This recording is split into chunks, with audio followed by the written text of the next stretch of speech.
All right, CIA Chief John Brennan says that ISIS probably has more attacks in the pipeline besides the massacre in Paris. But how likely is it that they will strike on American soil, and how long before they do? Ryan Mauro is a national security analyst with the Clarion project, and he is here with me now. Please don't scare the bejesus out of me. I won't. Everyone should not be terrified. You should be concerned about ISIS, but don't give them what they want and be terrified. Go to the shopping mall. Live your life like you normally would. Would you go to Paris right now on vacation? Sure. Okay, very good. I like to hear it. How likely do you think an attack is here?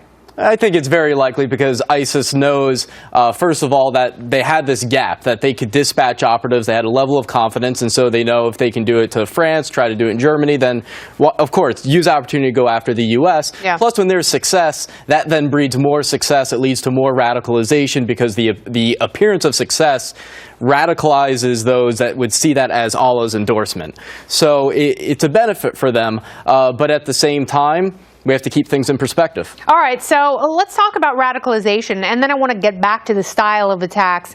You say radicalization is happening a lot faster in America than anywhere else. How and why? Well, that's because the jihadist ideology is spreading very rapidly, because when ISIS declares a caliphate and then a year goes by of U.S. military operations, they can credibly claim to that type of audience that Allah is endorsing them. Look, the mighty United States is taking us on, but we are still expanding, and that's how arguments are largely settled in the jihadist world. You think you're right, I think I'm right. Well, who's winning on the ground? And a congressional terrorism report that came out that we wrote about, the Clarion project, said that the radicalization of Americans is at an unprecedented speed, that we've never seen this before. That is, it's really interesting to me how radical Islam takes root in different places in different ways, but ultimately has the same effect. Let's talk about the attacks a little bit, because here in the United States, you know, a woman was beheaded in Ohio. You saw the attacks in Texas. There were other foiled plots in places like New York, but this wasn't lone wolves. I mean, this was, as you put it, an Al-Qaeda style attack. Is that going to be more common for ISIS? Definitely. That's always been their aspiration. Why the shift? Just because of the opportunity, they now trained operatives. ISIS only really came onto the scene in a major way in 2014, so it feels like a long time. It's been a relatively short period of time. So now the operatives that they've been training to carry out these type of attacks are ready and being dispatched.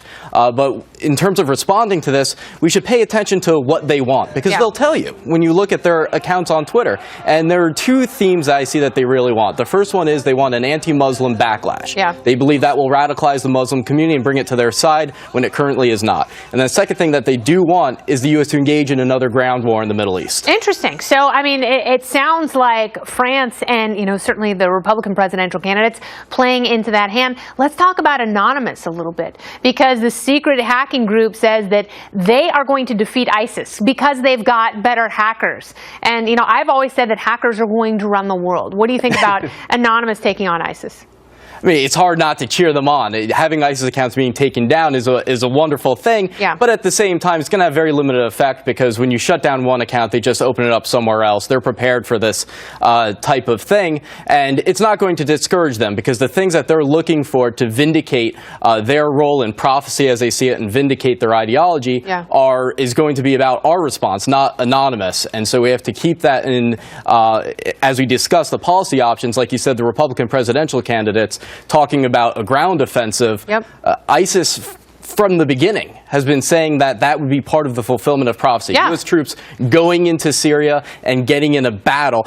Advisors and special forces are something different, but an actual ground offensive is something they've been talking about and encouraging each other with for a long time. All right, well, they may have their wish. Ryan Mauro, thank you very much. Thank you. Very good. All right, coming up,